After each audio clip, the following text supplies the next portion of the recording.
محمد وعلی آل سیدنا و مولانا محمد وبارک وسلم۔ لیکچر نمبر 12 حصہ دوم تحفیظ الحدیث باب عبادات حدیث نمبر 12۔ حدیث پاک بسم اللہ الرحمن الرحیم عن ابی ہریرہ رضی اللہ تعالی عنہ قال عن ابی ہریرہ رضی اللہ تعالی عنہ قال عن ابی ہریرہ رضی اللہ تعالی عنہ قال قال رسول اللہ صلی اللہ علیہ وآلہ وسلم من صام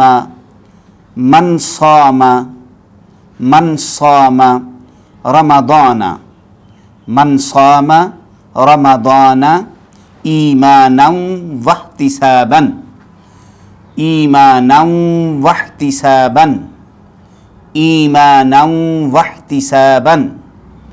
من صام رمضان ایمانا واحتسابا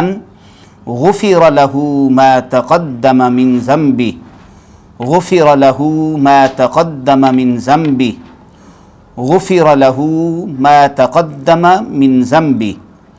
ومن قام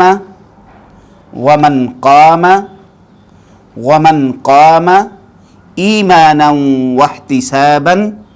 غفر له ما تقدم من ذنبه ومن قام ایمانا واحتسابا غفر له ما تقدم من ذنبه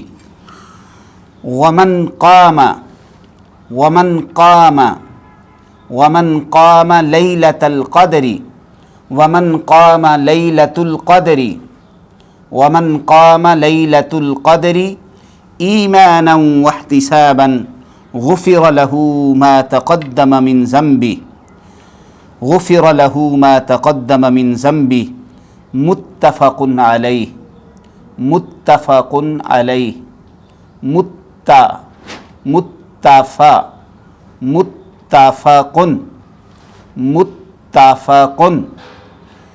میم کو تا کے ساتھ ملائیں، تا کے اوپر شد ہے، متا آگے فا پر زبر ہے، متفا قاف کے اوپر تنوین ہے، کن متفقن علیہ۔ متفقن علیہ حدیث سے مراد وہ ہوتی ہے جو امام بخاری اور امام مسلم دونوں کی شرائط کے مطابق پوری ہو اور دونوں نے اس کو روایت کیا ہو، اس کو متفقن علیہ کہتے ہیں۔ اس حدیث پاک میں آپ دیکھیں 3 حصے ہیں۔ ایک حصہ ہے من صام، دوسرا حصہ ہے ومن قام، اور تیسرا حصہ ہے ومن قام لیلۃ القدر۔ لہذا اس کا ترجمہ سمجھنے میں بہت آسانی ہو جاتی ہے اگر آپ ان تینوں حصوں کو کے پہلے لفظ پر اگر آپ غور کر لیں۔ آئیے ترجمہ سماعت کریں۔ حضرت ابو ہریرہ رضی اللہ تعالیٰ عنہ سے روایت ہے کہ حضور نبی اکرم صلی اللہ علیہ وآلہ وسلم نے ارشاد فرمایا، جس نے ایمان اور ثواب کی نیت سے، واحتساباً ثواب کی نیت سے، حالت ایمان اور ثواب کی نیت سے رمضان کے روزے رکھے، من صام رمضان، جس نے رمضان کے روزے رکھے، ایمانا واحتساباً حالت ایمان اور ثواب کی نیت سے، غفر له ما تقدم من ذنبه، تو اس کے سابقہ تمام گناہ بخش دیے جاتے ہیں، بخش دیے جاتے ہیں، غفر له بخش دیے جاتے ہیں اس کے، ما تقدم من ذنبه جو اس کے سابقہ گناہ ہوتے ہیں۔ ومن قام، اور جس نے قیام کیا، ایمانا واحتساباً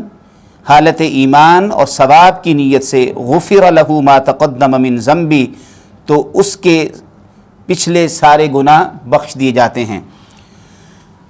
ومن قام لیلۃ القدر، اور جس نے لیلۃ القدر میں قیام کیا، ایمانا واحتساباً حالت ایمان اور ثواب کی نیت سے، غفر له ما تقدم من ذنبه تو اس کے پچھلے گناہ بخش دیے جاتے ہیں۔ اس میں 2 مرتبہ قامہ کا لفظ آیا ہے۔ پہلے قامہ سے مراد رمضان المبارک میں نماز تراویح کا قیام مراد ہے، چونکہ یہ ایک خاص قیام ہے جو اس رمضان المبارک میں حضور نبی اکرم صلی اللہ علیہ وسلم نے ارشاد فرمایا، بعد ازاں پھر صحابہ رضوان اللہ علیہم اجمعین نے اس کو ایک باقاعدہ مکمل ختم قرآن کی سنت کے ساتھ اس ماہ مبارک میں 20 تراویح کے ساتھ ادا کیا۔ لہٰذا اس قیام سے مراد نماز تراویح ہیں، یعنی جس شخص نے نماز تراویح حالت ایمان اور ثواب کی نیت سے ادا کی، اس کے سابقہ گناہ بخش دیے جاتے ہیں۔ اور پہلے حصے میں رمضان سے روزوں سے متعلق فرمایا گیا کہ جس نے رمضان المبارک کے روزے حالت ایمان اور احتساب کے ساتھ رکھے، اس کے سارے گناہ بخش دیے جاتے ہیں۔ اور تیسرے حصے میں فرمایا گیا کہ جس نے لیلۃ القدر میں قیام کیا،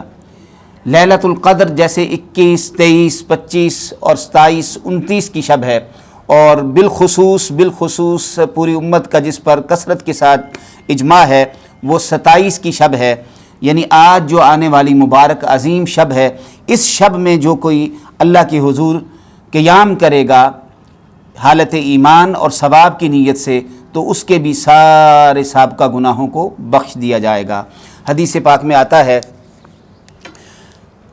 اس شب میں سیدنا جبرائیل امین علیہ السلام فرشتوں کے ایک بڑے ہجوم میں زمین پر اترتے ہیں۔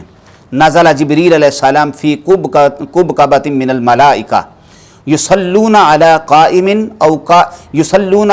عبد قائم او قاعدا یذکر اللہ،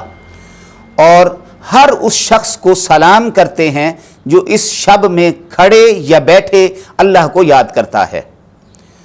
تو یہ بڑی ہی فضیلت والی اور بڑی ہی عظمتوں اور مغفرتوں والی شب ہے، لہذا آج کی شب میں اللہ کے حضور قیام کرنا اور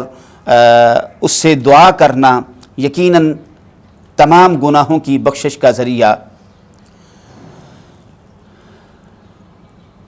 پتہ چلا